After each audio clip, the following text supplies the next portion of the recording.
Savanna का निर्दयी सूरज न केवल धरती को झुलसाता है, बल्कि एक मूर्तिकार की तरह हर निवासी के सबसे दुबले और लचीले स्वरूप को गढ़ता है। जब पारा 45 डिग्री सेल्सियस की ओर बढ़ता है तो हवा खुद एक भारी झिलमिलाती चादर बन जाती है, जो वास्तविकता को विकृत कर देती है, जिससे बबूल के पेड़ों की दूर की आकृतियां भूतों जैसे प्रहरियों की तरह दिखने लगती हैं। पानी यहाँ सिर्फ एक संसाधन नहीं है, ये जीवन की मुद्रा है और इसकी विनिमय दर क्रूर है। जैसे ही मौसमी नदियां कीचड़ की फटी हुई नसों में बदल जाती हैं, बबून लंगूरों के झुंड को अपनी सामूहिक स्मृति में खुदे हुए एक मानसिक मानचित्र पर निर्भर रहना पड़ता है, ताकि वे उन छिपे हुए जलभृतों तक पहुंच सकें जिन्हें केवल बुजुर्ग जानते हैं। जबकि शेर अपनी चयापचयी ऊर्जा को चांदनी रात के नरसंहार के लिए बचाने हेतु गर्मी में सो जाते हैं, बबून सक्रिय रहते हैं। उनका प्राइमेट दिमाग लगातार हर हलचल के जोखिम की गणना करता रहता है। इस झुंड की सामाजिक संरचना विकासवादी इंजीनियरिंग का एक उत्कृष्ट नमूना है। उनके भीतर पदानुक्रम केवल झगड़ों के माध्यम से नहीं, बल्कि ग्रूमिंग और राजनीतिक गठबंधनों की एक जटिल प्रणाली के माध्यम से लागू किया जाता है। एक उच्च पदस्थ नर के पास 5 सेंटीमीटर तक के नुकीले दांत हो सकते हैं, लेकिन उसकी असली ताकत संकट के दौरान साथियों को एकजुट करने की क्षमता में निहित है। ये केवल जानवर नहीं है, ये एक खड़ी सेना के साथ एक कार्यशील समाज है। जब किसी संतरी की चेतावनी भरी आवाज एक तीखी खांसने जैसी बाहु हवा को चीरती है, तो उसमें विशिष्ट डेटा होता है। इसकी पिच और आवृत्ति झुंड को बताती है कि खतरा तेंदुए की खामोश आहट है या शेरों के झुंड का भारी आत्मविश्वासी कदम। मुश्किल से 1 किलोग्राम वजन वाले और अपनी मां के बालों को लोहे जैसी पकड़ से थामे हुए शिशुओं को तुरंत झुंड के केंद्र में पहुंचा दिया जाता है, जहां आक्रामक नर एक सुरक्षा घेरा बना लेते हैं, जो अपने खुले दांतों और खड़े बालों के साथ एक दीवार की तरह खड़े होते हैं। इन घास के मैदानों के शेर एक विशेष वंश के हैं, जो मैदानों में घूमने वाले विशालकाय जीवों के शिकार के लिए अनुकूलित है। एक अकेला झुंड 250 वर्ग किलोमीटर के क्षेत्र को नियंत्रित कर सकता है, और उस प्रभुत्व के भीतर वे घास में छिपी एक छाया है। उनके वापस खिंचने वाले पंजे, जो किरचों सिमिटार्स की तरह मुड़े होते हैं, 600 किलोग्राम के केप भैंसे को रोकने में सक्षम है। फिर भी शेरों को अब यह महसूस होने लगा है कि बबूनों ने शिकार होने के पारंपरिक नियमों को तोड़ दिया है। डर की भगदड़ के बजाय इन बिल्लियों का सामना अब एक समन्वित जवाबी हमले से होता है। एक साथ चिल्लाते हुए 100 बबून ध्वनि की ऐसी दीवार खड़ी कर देते हैं जो सबसे अनुभवी शेरनी को भी भ्रमित कर सकती है, जिससे उसकी शिकारी वृत्ति ठप पड़ जाती है। बबूनों ने सीख लिया है कि हालांकि एक शेर के काटने का बल 650 पाउंड प्रति वर्ग इंच से अधिक होता है, लेकिन वो उसे नहीं काट सकता जिसे वो पकड़ नहीं सकता, और वो तब ध्यान केंद्रित नहीं कर सकता जब उस पर पत्थर बरसाए जा रहे हों और दर्जनों चीखते हुए प्राइमेट्स उसे चारों तरफ से परेशान कर रहे हों। झाड़ियों में चित्तीदार लकड़बग्घे सवाना के सबसे धैर्यवान मुनीम बने रहते हैं, जो हर झड़प की कीमत गिनते हैं।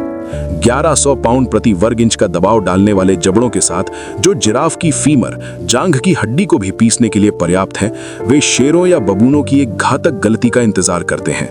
वे युद्ध के मैदान की अवसरवादी परछाइयां हैं, जिनके पास हृदय से शरीर के द्रव्यमान का ऐसा अनुपात है जो उन्हें लंबी दूरी की दौड़ में लगभग किसी भी अन्य शिकारी से अधिक टिकने की अनुमति देता है। लेकिन वे भी बबूनों के झुंड से दूर रहते हैं जब वे अपनी रक्षात्मक व्यूह रचना में होते हैं। सवाना मनोवैज्ञानिक युद्ध का एक रंगमंच बन गया है, जहां बबूनों का उदय शारीरिक नहीं बल्कि संज्ञानात्मक उत्थान है।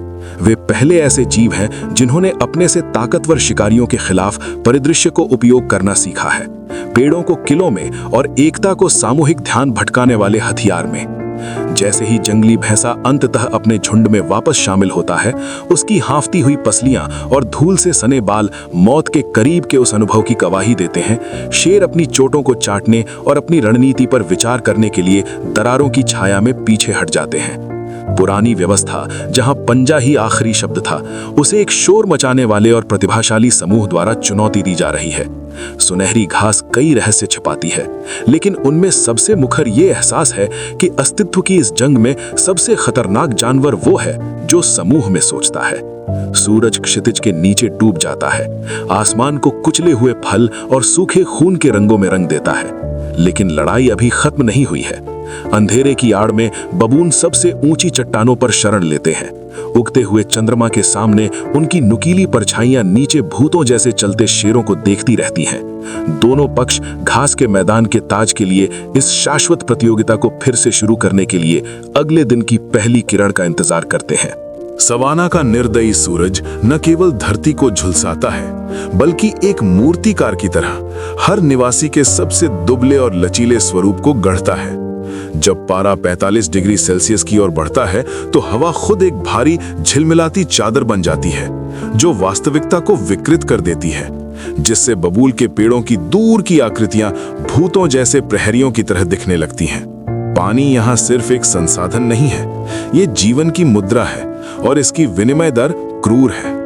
जैसे ही मौसमी नदियां कीचड़ की फटी हुई नसों में बदल जाती हैं, बबून लंगूरों के झुंड को अपनी सामूहिक स्मृति में खुदे हुए एक मानसिक मानचित्र पर निर्भर रहना पड़ता है, ताकि वे उन छिपे हुए जलभृतों तक पहुंच सकें जिन्हें केवल बुजुर्ग जानते हैं। जबकि शेर अपनी चयापचयी ऊर्जा को चांदनी रात के नरसंहार के लिए बचाने हेतु गर्मी में सो जाते हैं, बबून सक्रिय रहते हैं। उनका प्राइमेट दिमाग लगातार हर हलचल के जोखिम की गणना करता रहता है। इस झुंड की सामाजिक संरचना विकासवादी इंजीनियरिंग का एक उत्कृष्ट नमूना है। उनके भीतर पदानुक्रम केवल झगड़ों के माध्यम से नहीं, बल्कि ग्रूमिंग और राजनीतिक गठबंधनों की एक जटिल प्रणाली के माध्यम से लागू किया जाता है। एक उच्च पदस्थ नर के पास 5 सेंटीमीटर तक के नुकीले दांत हो सकते हैं, लेकिन उसकी असली ताकत संकट के दौरान साथियों को एकजुट करने की क्षमता में निहित है। ये केवल जानवर नहीं है, ये एक खड़ी सेना के साथ एक कार्यशील समाज है। जब किसी संतरी की चेतावनी भरी आवाज एक तीखी खांसने जैसी बाहु हवा को चीरती है, तो उसमें विशिष्ट डेटा होता है। इसकी पिच और आवृत्ति झुंड को बताती है कि खतरा तेंदुए की खामोश आहट है या शेरों के झुंड का भारी आत्मविश्वासी कदम। मुश्किल से 1 किलोग्राम वजन वाले और अपनी मां के बालों को लोहे जैसी पकड़ से थामे हुए शिशुओं को तुरंत झुंड के केंद्र में पहुंचा दिया जाता है, जहां आक्रामक नर एक सुरक्षा घेरा बना लेते हैं, जो अपने खुले दांतों और खड़े बालों के साथ एक दीवार की तरह खड़े होते हैं।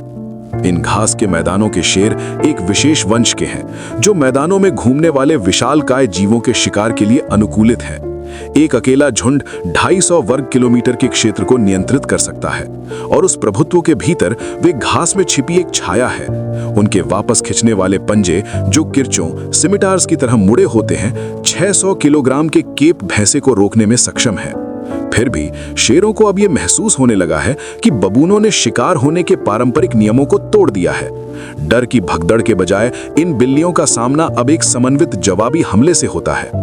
एक साथ चिल्लाते हुए 100 बबून ध्वनि की ऐसी दीवार खड़ी कर देते हैं जो सबसे अनुभवी शेरनी को भी भ्रमित कर सकती है, जिससे उसकी शिकारी वृत्ति ठप पड़ जाती है। बबूनों ने सीख लिया है कि हालांकि एक शेर के काटने का बल 650 पाउंड प्रति वर्ग इंच से अधिक होता है, लेकिन वो उसे नहीं काट सकता जिसे वो पकड़ नहीं सकता, और वो तब ध्यान केंद्रित नहीं कर सकता जब उस पर पत्थर बरसाए जा रहे हों और दर्जनों चीखते हुए प्राइमेट्स उसे चारों तरफ से परेशान कर रहे हों। झाड़ियों में चित्तीदार लकड़बग्घे सवाना के सबसे धैर्यवान मुनीम बने रहते हैं, जो हर झड़प की कीमत गिनते हैं।